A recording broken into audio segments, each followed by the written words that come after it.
Suit కేసులలో పైసలు వంచి ఎమ్మెల్యేని ఎట్లా కొనాలి, ఎమ్మెల్సీని ఎట్లా కొనాలి, ఢిల్లీకి ఎన్ని సూట్ కేసులు పంపాలి, నేను ఎట్లా ముఖ్యమంత్రి అని చెప్పి అవగాహన ఉంది. నీ అవగాహన నీకు అటువైపు ఉంది, నీకు లెక్కల మీద అవగాహన లేదు. కాబట్టి రేవంత్ రెడ్డి ఒకసారి ఈ తమ్ముడు చెప్పిన లెక్కలు నువ్వు చూడు, మళ్ళీ ఒకసారి నువ్వు పరిగణలోకి తీసుకుంటే బాగుంటుందని తెలియజేసుకుంటూ, ప్రియమైన మిత్రులారా, మనలో అందరూ చాలా విషయాలు చాలా స్పష్టంగా చాలా అవగాహన చెప్పారు. నేను కొన్ని అంశాలు మాట్లాడతా. డాక్టర్ బాబాసాహెబ్ అంబేద్కర్ ప్రజాస్వామ్యం అంటే మెజారిటీ బై మైనార్టీ అన్నాడు. కానీ రేవంత్ రెడ్డి ఆయన వర్గానికి లెక్కలు చాలా బ్రహ్మాండంగా చెప్పుకుండు. ఎంత ఘోరం, 13% భూములు కేవలం రెడ్డిల దగ్గర ఉన్నాయి. 78 సంవత్సరాలకి దేశానికి స్వాతంత్రం వచ్చి ఆగస్టు 15 వస్తే జాతీయ జెండా వేసి అందరూ సపోర్ట్లు కొడతాం కదా. ఇప్పటి వరకు డక్కలు పేదరికంలో, డక్కల గురించి ఎవడు మాట్లాడు. సింధోళ్ళు అత్యధిక పేదరికంలో ఉన్నారు, సింధోళ్ళ గురించి మాట్లాడరు. అట్లా చాలా కులాలు ఆర్థికంగా వెనుకబడి ఉన్నాయి, వాళ్ళకి ఇండ్లు లేవు. మీరు మాట్లాడుతురు. ఒకవేళ మీరు ప్రజాస్వామ్యం గురించే మాట్లాడితే మీ జనాభా 17 లక్షలు పెంచుకురు కదా. మీకంటే అత్యధిక జనాభా కలిగిన మాదిగ జనాభా 36 లక్షలు ఉంది. మరి వాళ్ళకి ముఖ్యమంత్రి పదవి, 26 లక్షలు ఉన్న ముదిరాజులకు ఉప ముఖ్యమంత్రి పదవి ఇస్తావా రేవంత్ రెడ్డి? ఇయ్యవు. ఇది కాంగ్రెస్ ప్రభుత్వం పేరుకే కానీ పూర్తిగా రెడ్ల ప్రభుత్వం, మొత్తం రెడ్లే. మీ మినిస్టర్లు అత్యధిక మినిస్టర్లు మీరే ఉన్నారు, అత్యధికంగా ఎమ్మెల్యేలు మీరే ఉన్నారు, అత్యధికంగా ఎమ్మెల్సీలు మీరే ఉన్నారు, అన్నీ మీరే ఉన్నారు. కానీ ఓటర్లు మాత్రం మేమే ఉన్నాం. మేము కంట్రోల్ బియ్యం కాడ మేమున్నాం, అసెంబ్లీ గేట్ కాడ మీరు. ఇది తెలంగాణ ప్రభుత్వంలో నడుస్తున్న పరిపాలన. మన ప్రజలు చాలా బ్రహ్మాండంగా పరిపాలన చేస్తారని తెలంగాణ సమాజం అనుకోరు. తెచ్చిన ఆయన పరిపాలన చూసిండు, తెచ్చిన ఆయన ఫామ్ హౌస్లు ఉన్నాడు, ఇచ్చిన ఆయన పరిపాలన చూస్తుండు, ఇచ్చిన ఆయన ఢిల్లీలో ఉంటుండు. తెలంగాణ ప్రజల కోసం ఎవరు ఉన్నారు? తెలంగాణ ప్రజల కోసం ఎవరు లేరు. నిన్ను ఇచ్చిన లెక్కలల్లా మీ వాళ్ళు ఎంతమంది అమరులయ్యారు? మీ రెడ్డి కంప్లైంట్ ఉంచి అగ్రవర్ణ కంప్లైంట్ నుంచి ఎంతమంది అమరులయ్యారు? ఎవరు అమరు కాలే. అమరులైన అంతా ఎవరు? ఎస్సీ ఎస్టీ బీసీలు. ఎవరు పరిపాలన చేస్తున్నారు? అగ్రవర్ణాలు. ఆకలి కాడ మేముంటే అధికారం కాడ మీరు. ఇవ్వా నీ లెక్కలు? ఏ కమ్యూనిటీని అయినా మోసమే చేసారు. సాకలోళ్ళు చెరువు లేని బండలేని చెరువు ఉంటుందా? ఊరు లేని సాకలోళ్ళు ఉంటారా? ఏ ఊర్లోనే సాకలోళ్ళు ఉంటారు. సాకలోళ్ళ లెక్కలేవి లేవు, సాకలోళ్ళ లెక్కలు. నీకు ఒకవేళ తెలంగాణ నీకు మాదిగ సమాజం మీద ప్రేమ ఉంటే, విపరీతంగా ప్రేమ ఉందని వల్లబోసుకుంటున్నావు కదా, మాదిగ వాళ్ళని ముఖ్యమంత్రి అయ్యి అయితే నీతో ఎవరైనా ఒకరు ముఖ్యమంత్రి అయ్యో. మాదిగ వాళ్ళు మా వాళ్ళే. చేస్తావా? చెయ్యవు. పాపం మా కుటుంబం గురించి మాట్లాడుతున్నా. మా మాల కుటుంబము ఏ పార్టీ కోట్లేలే. కొన్ని సంవత్సరాలుగా కాంగ్రెస్ పార్టీ అధికారంలో అవ్వాలని చెప్పి ఓట్లేస్తే కాంగ్రెస్ పార్టీని అధికారం చేస్తే వచ్చిన కాంగ్రెస్ పార్టీకి ఇలా గొంతు కోసింది. ఎంత సిగ్గుసేటే. ఒక ఉదాహరణ చెప్తా. 2011లో ఒక్క నిమిషం 2011లో రేవంత్ రెడ్డి బిడ్డకి పెళ్ళి అయింది అనుకో, ఆయనకు మనమడు పుట్టిండు. చంద్రబాబు నాయుడు ఆయన మనమనికి బట్టలు తీసుకుపోతారు. 2011 ముద్ర చెప్తున్నా. 2011లో తొట్టలేసేటప్పుడు చంద్రబాబు నాయుడు బట్టలు తీసుకొని తొట్టలకు బట్టలు పెట్టి, అదే మనమడు 2025లో పెళ్లికి వచ్చాడు. మరి పెళ్లికి వస్తే అది చంద్రబాబు నాయుడు 2011లో పుట్టిన బట్టలు ఇవి తీసుకొస్తారా, కొత్త బట్టలు కొట్టిస్తారా? కొత్త బట్టలు కుట్టియలే కదా, కుట్టియలే. అవే బట్టలు తెచ్చినట్టు. ఆ బట్టలు సైజ్ వస్తే సైజ్ రాదు. 2011లో చేసిన లెక్కలు దాని ఆధారంగా 2025లో వర్గీకరణ చేసిండు. వర్గీకరణ చేయాలి, ఎవరు వద్దంటే ఎవరు దా తిందామన్నది అయిపోయింది చేసి. మరి ఎట్లా చేస్తావు? ఇప్పుడు లెక్కలు తీయాలి కదా, లెక్కలు తీయలే. అవే లెక్కలను ఆధారంగా చేసుకొని వర్గీకరణ చేసిండు. నేను ఒకటి అడుగుతున్నా, అయ్యా రేవంత్ రెడ్డి, మా వాళ్ళు 1,00,000 మందిని చంపినావు, మా సమాధులు ఏడిన జర చూపెట్టు రాదు? 1,00,000 మంది మాలల సమాధులు ఏడున్న చూపెట్టు. చూపించాలి కదా, చూపెట్టలే. ఎంత పెద్ద జోక్ అంటే 40% రెడ్లంట ప్రభుత్వ పాఠశాల చదువుకుంటారంట. మరి సిగ్గున్నదిరా పోయి, నాకు అర్థం కాదు. 40% రెడ్లు ఉన్నారా? స్కూల్స్ మొత్తం రెడ్లయ్యే, హాస్పిటల్ మొత్తం రెడ్లయ్యే, భూములు మొత్తం రెడ్లయ్యే, అన్నీ మీయే. మీరు బల్లేడున్నారా? నాకు అర్థం కాదు. ఒక మండలిది. నేను మొన్న మెదక్ పక్కన కొల్చారం గ్రామం ఉంటుంది, అక్కడికి పోయి ఆగస్టు 15 స్వాతంత్ర దినోత్సవం కాబట్టి ఒక డాక్టర్ నేను సంవత్సరం 10,000 ఇస్తాడు. ఇస్తాను వాళ్ళ ఓసీలు ఉన్నారా చేతుల్లో పట్టమని అడిగిన. ఒక్క పిల్లడు కూడా ఓసీ పిల్లలు లేడు. కొన్ని రెడ్లు ఉన్నారని ఒక్కళ్ళు లేడు. ఉన్నోళ్ళంతే వాళ్ళు మాలమాదిగ వాళ్ళు, బీసీలు. ప్రభుత్వ బల్లలో మేమున్నాం, పరిపాలన మీరు. హాస్పిటల్ మీయే, భూములు మీయే, అన్నీ మీయే. అడతీరుడు మాత్రం మా ఉంది. చెప్పు. గురజాడ అప్పారావు ఒక మాట చెప్పిండు, ఎంచి చూడగా మంచి చెడులు, మంచి అన్నది మాల అయితే మాల నేనైతే గురజాడప్ప చెప్తే, ఎంచి చూడగా ఒకటే కులము మాల కులం అయితే మాల కులం చంపింది నేనయ్యా, విశ్వదాభిరామ మాలలందరినీ సంప్రమామని రేవంత్ రెడ్డి చెప్తుంది. ఇగో ఇది పరిపాలన. ఒకసారి ఇవే లెక్కలు చెప్తా. ఇవే పేపర్, 2 పేపర్లు. ఇవి నేను కాదు. ఇగో వీళ్ళ లెక్కలు 2011లో వీళ్ళ రెడ్డిల లెక్క ఎంత ఉండే 11 లక్షలేమి ఉండే. అమాత్తగా రెడ్డిలు 17 లక్షలు పెరిగారు. వీళ్ళు ఊర్లో ఉండేదే 3 కుటుంబాలు, 3 నుంచి 4, వీళ్ళేమో 17 లక్షలు పెడతారంట. మాలలు 2011లో 15 లక్షలు ఉండే, 2011 నుంచి 2026 వరకు ఇక మాలలో ఎవడు పెళ్లి చేసుకోలేదు. మరి ఈయన మన పంతులు పూజారి పాత్ర వేస్తుండ్రు రేవంత్ రెడ్డి. ఈయనను పిలుస్తారో పెళ్లికి పిలుస్తారు, ఈయన లెక్కలు తీసేసిండు. వీళ్ళ లెక్కలు డైరెక్ట్ 50 లక్షల మంది చంపేసిండు ఆయన. అది పోని మన సాకలలు వాళ్ళని చంపేసిండు, మొత్తం చంపేసి నేను ఎవరిని బతకనేయలే. కేవలం ఈయన బతికించి మాత్రం రెడ్డిలో. ఒకసారి మా వాళ్ళు గుర్తుండాలి. మా ప్రజాప్రతినిధులు మీ దృష్టి తీసుకొస్తున్నా, ఈ ప్రజాప్రతినిధులు గుర్తుండే. ఈయన బట్టి విక్రమాన ఈయన మాలదాసరు మర్చిపోయాడు. మావుడు మర్చిపోయి మార్బోడు అనుకొని తిరుగుతాడు. అన్న నువ్వు మాలోనివే, మర్చిపోకు దయచేసి. నువ్వు మార్బోళ్ళు అనుకో, నువ్వు తిరగకు. ఏదో నీకు నీ కోడలు మార్వాడి అయినంత మాత్రం నువ్వు మార్వాడి కాదు. నువ్వు పుట్టింది ఎస్సీ మాల దాసరుకులను మర్చిపోకన్నా ప్లీజ్. నువ్వు పోటీ చేసి కూడా మళ్ళీ మదిర నుంచి అది రిజర్వ్డ్ కాన్స్టిట్యూషన్, అది రిజర్వ్డ్ నియోజకవర్గం. కాబట్టి నువ్వు ఒకవేళ మార్వాడులకు ఫీల్ అయితే నువ్వు ఓపెన్ నియోజకవర్గంలో పోటీ చేయి. మన ఎస్సీ దాంట్లో సరే నాన్న బట్టి విక్రమార్క మర్చిపోకే నువ్వు. ఇగో ఈయన గడ్డం ప్రసాద్ స్పీకరు, పాపం ఈయన మర్చిపోయాడు వికారాబాదు. ఈయన కూడా మాలనే. అంటే వీళ్ళకి తెలియదు వీళ్ళు మావాళ్ళు అంటే మూలాలు మేము మర్చిపోదు అన్న. అందుకే నేను చెప్తున్నాను వీళ్ళ మావాయనే. ఇగో ఈయన వివేకు, ఈయనకి ఏడ నవ్వాలో తెలియదు, ఏడ మాట్లాడనో తెలియదు. అన్న కూడా మావాడే. ఇలా కొడుకు నిన్న లోక్సభలో మాట్లాడిన బయట మాట్లాడుతుండు ఆ బెంగళూరు ఎంపీ గాని గురించి. ఈడ మాట్లాడు తెలియని వాళ్ళు అంతా ఎంపీలు అవుతారు. మా వాళ్ళు ఏం చేయమంటావు. ఇగో ఈయన వంశకృష్ణ అచ్చంపేట, పాపం అచ్చంపేటలో పిచ్చోడు ఉండని చెప్పి ఆగమం చేసిన అని చెప్పి మంచోని ఎక్కిచ్చారు మా వాళ్ళు. పాపం వాళ్ళకి అర్థం కాదు మనోడు ఇదే బ్యాచ్ అని. అన్న జర చూడే. ఇగో ఈయన పేరు ఈయన ఏంది ఆయన వినోద్ కుమార్. ఈయన చెన్నూరు ఎమ్మెల్యే, బెల్లంపల్లి. ఈయన ఎమ్మెల్యే ఉన్న విషయం కూడా మా జాతరలో తెలియదు. పాపం ఈయన వీళ్ళెవరిని కనబడరు కదా. ఫస్ట్ ఆఫ్ ఆల్ మా జాతి అందరూ గమనించాలి. ఎందుకు గమనించాలి అంటున్నంటే వీళ్ళు కేవలము రిజర్వ్డ్ స్థానాల నుంచి పోటీ చేసిరు. నేను ఎందుకు మా వాళ్ళని మాట్లాడుతున్నా, రిజర్వ్డ్ స్థానాలు అనేది డాక్టర్ బాబాసాహెబ్ అంబేద్కర్ కల్పించి నాకు, ఎవడు ఇయ్యలే మాకు, డాక్టర్ బాబాసాహెబ్ అంబేద్కర్ కల్పించి నాకు. కాబట్టి మాట్లాడుతున్నా. మీరు జనరల్ స్థానంలో పోటీ చేయరు, మీ గురించి మాట్లాడుతున్నా చేయలేదు. నేను మీ గురించి మాట్లాడా. ఎందుకు మాట్లాడుతున్నా, మీరు పోటీ చేసింది, మీరు గెలిచింది మా స్థానాలు, అవి మా తాత కల్పించి నాకు. కాబట్టి బరాబరి మాట్లాడతాం, బరాబరి బాధల్లో కూస్తాం. నువ్వేమని అనుకో. ఇక తర్వాత ఈయన మల్లు రవి ఎంపీ, ఈయన 70 దాటిండు. రేపంబైతే కాలు కూడా దాడతాడు. ఈయన కూడా మా గురించి మాట్లాడలే. ఇంకున్నారు. ఇంకా ఈయన వంశకృష్ణ, ఈయన పెద్దపల్లి, ఈయన మమ్మీ డాడీ పిల్లగాడు. ఇప్పటికి ఈయనకి ఏం తెలియదు. ఏం చేస్తాం, ఆర్థిక వారు ఉన్నాయి కాబట్టి పార్లమెంట్కి పోయాడు. ఈయన మేడిపల్లి సత్యమన్న. వీళ్ళంతా మా వాళ్ళే చెప్పదండి. ఈయన శ్రీ గణేష్ ఇట్లా తీసుకుంటే ఇట్లా ఈయన అద్దెంకి దయాకర్ ఎమ్మెల్సీ. ఈయన తెలుసు కదా, అద్దెంకి దయాకర్ నా వాడేబాయ్ నా దగ్గర పని చెప్తాను చెప్పి నేను చెప్పకుండా రేవంత్ రెడ్డి చెప్పిండు ఏమని, నా జీతగాడు అని చెప్పి. నేను చెప్పలే అన్న, నేను రేవంత్ రెడ్డి జీతగాడు అంటుండే నిజ్జత్ తీస్తుండు. నువ్వు బయటకు రా, నువ్వు మా ఓడివి, నీ గురించి మేము అందరం ఉంటాం. ఇగో వీళ్ళంతా మా ప్రజాప్రతినిధులు మా గురించి మాట్లాడాల్సింది పోయి మా గురించి మాట్లాడిన దాఖలాలు లేవు. ఇగో ఇది పరిపాలన.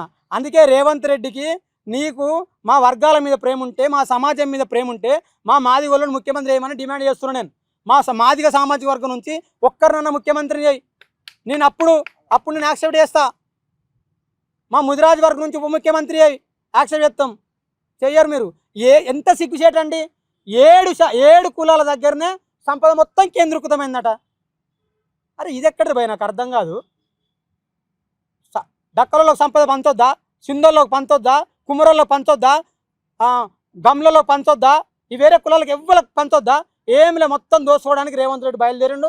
దానికి రెడ్డి ముఠ మొత్తం ఒక దగ్గర కేంద్రీకరించి పంచుకుంటారు. పరంపౌలు భూములు మొత్తం గుంజుకుంటారు. ఆ భూములు మా దళితుల దగ్గర ఉండే ఒక్క భూమి వస్తలేడు. పరంపౌలు భూములు గుంజాలే, రెడ్డిల భూములు వంచాలి.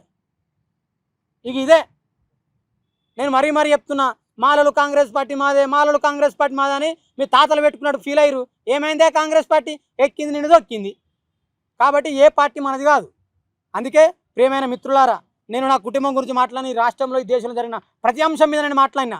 ఏ అంశం కూడా మాట్లాడుకోలే. కొంతమంది పెద్ద నాయకులు కూడా మాట్లాడలే, కానీ నేను అందరి గురించి మాట్లాడినా. కాబట్టి నా కుటుంబం గురించి మాట్లాడుతున్నా. మొన్న ఒక ఆయన పెద్ద మనిషి అన్నాడు, మాలలు సామాజిక స్మగ్లర్లు అన్నాడు. మరి ఇలా సామాజిక స్మగ్లర్లు ఎవరు? 7 కులాలే. మరి వాళ్ళ గురించి ఎందుకు ప్రశ్న పెట్టి మాట్లాడరు చెప్పండి. అందుకే ఎస్సీ ఎస్టీ బీసీ మనం అందరం కలవాలి. కలిసి ఈ సమస్యలు, మన సమస్యలు మనమే పరిష్కరించుకొని ఖచ్చితంగా అధికారాన్ని మనం పంచుకోవాలి. అధికారాన్ని పంచుకోకపోతే మనకి ఏది రాదు. కాబట్టి రేవంత్ రెడ్డి లెక్కలు, నీ లెక్కలని అటువైపు ఆ లెక్కలు చూసుకో, ఈ లెక్కలు నీకు తెలియదు. పాప మా సార్ కూడా పెద్ద మంచి. మొన్న నేను మా ఇంటికి ఫోన్ చేసిన, మరి ఇట్లా మనం లెక్కలు అడిగిరంటే మన ఊరు సెక్రటరీ మన ఇంటికి రాలి, మన లెక్కలు ఎక్కడి అన్నాడు. ఈ లెక్కలు లేదు మన్ను లేదు. ముగ్గురు వ్యక్తులు కలిసిరు 3 కోట్ల లెక్క చెప్పారు. అంతే, ఏం లేదు ఆడ. ముగ్గురు వ్యక్తులు కలిసిరు 3 కోట్ల లెక్క చెప్పారు. కాబట్టి మళ్ళీ మీరు లెక్కలు చేయండి. లెక్కలు చేయకపోతే ప్రజలే మీకు లెక్క చెప్తారని తెలియజేసుకుంటూ, మేము నెక్స్ట్ 26 తారీఖు నాడు ఎవరైతే ఈ లెక్కలలో మోసపోయారో మెజార్టీగా మా మాల కమ్యూనిటీ, మా కుటుంబం మోసపోయింది కాబట్టి వాళ్ళందరి తరపున 26 తారీఖు నాడు ఒక మీటింగ్ పెడుతున్నాం. ప్రియమైన నా రక్త సంబంధికులారా, మీరందరూ 26 తారీఖు నాడు ఓయూకు రండి. మనం కలుద్దాం, నిలుద్దాం. మన హక్కులతో పాటు ఈ సమాజ హక్కులను సాధించి పెడదామని తెలియజేసుకుంటూ, ఈ అవకాశం ఇచ్చిన మీ అందరికీ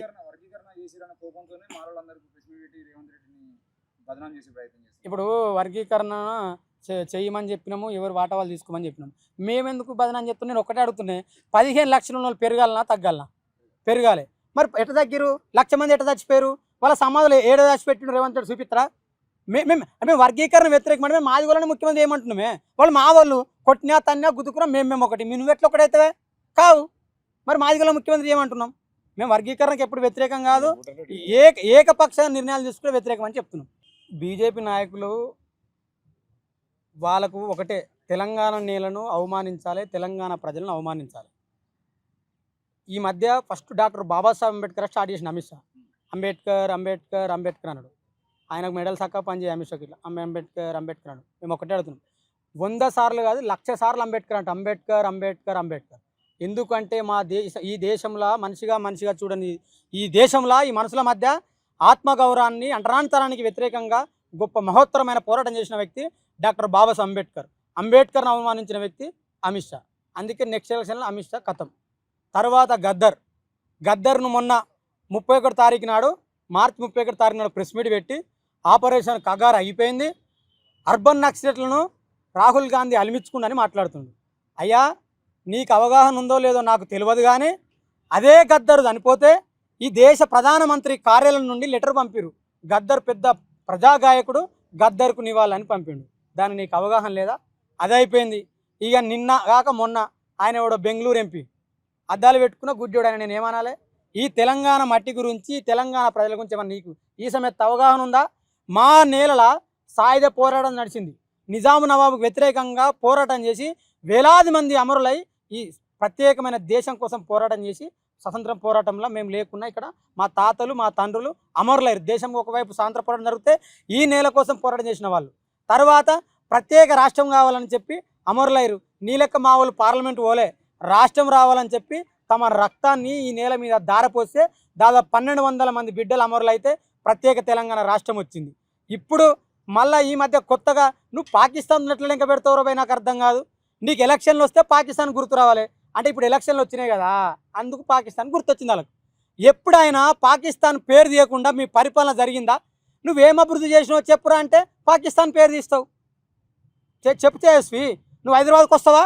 అన్ని రాష్ట్రాల లెక్క హైదరాబాద్ అంటే అమాయకులు అనుకుంటుడు. ఒరే పిచ్చోడా, 22 సంవత్సరాలకి తుపాకులు బట్టి దొరలకు ప్రభుత్వాలకు వ్యతిరేకంగా పోరాటం చేసి అమరులైన నేల ఇది. తెలియదా నీకు? నేను చాలా సందర్భాలు చెప్పిన, కమలాలు పట్టుకొని కాషాయం కట్టుకొని రానికి ఉత్తర భారతము ఉత్తరప్రదేశ్ తెలంగాణ అమరులు నడిచిన నేల, నీ కాషాయాన్ని మా కత్తులతో కోస్తారని చెప్పినాం. ఇది మా తెలంగాణనే బాబు. నీకు తెలంగాణ అవగాహన లేకపోతే నువ్వు తెలంగాణ హిస్టరీ చదువు, ఒకసారి తెలంగాణ మీ అధ్యయనం చేయి. పాపం పుష్కరుడు ఏమైనా ఎంపినాడు కూడా బాబు, మా తెలంగాణ ఎంపీలు ఎవరికి ఏం చదువురాదాడ, తెలంగాణ ఎంపీలకు ఎవరికి రాదు. అందుకే ఆయన ఎవరు మాట్లాడిన తేజస్వి ఏం మాట్లాడాలి అంటుండు. ఇక్కడ ఏంటి హాస్పిటల్ దగ్గరనే ఉంది, చెవులు పని చెప్పదో చూపెట్టుకోండి, అర్థమవుతుంది. అది లోక్సభల, సాక్షాత్తు లోక్సభల దేశ ప్రజలందరూ చూసి లోక్సభల మీరు అవమానం చేస్తున్నారు. కనీసం కాంగ్రెస్ ఎంపీలు మాట్లాడుతురా, పదాలు తొలగించాలంట. మీరు ఎందుకు మాట్లాడకపోతే? బీజేపీ ఎంపీలు ఎవడైనా సరే తెలంగాణలో తిరిగితే బాగుండదని చెప్తున్నాం. బండి సంజయ్ మాట్లాడుతూ ఆయన తెలంగాణ అమరవీరుని మాట్లాడి అంటున్నాడు. అయ్యా బండి సంజయ్, ఐటెం నెంబర్ 6 అనే పాస్ అంటున్నాను, నీకేమేరకు తెలంగాణ కోసా చెప్పు. మరి ఐటెం నెంబర్ 7 ఎటువంటి పార్లమెంట్లో ఆయన మాట్లాడతలేడు, ఎవరు మాట్లాడతలేడు.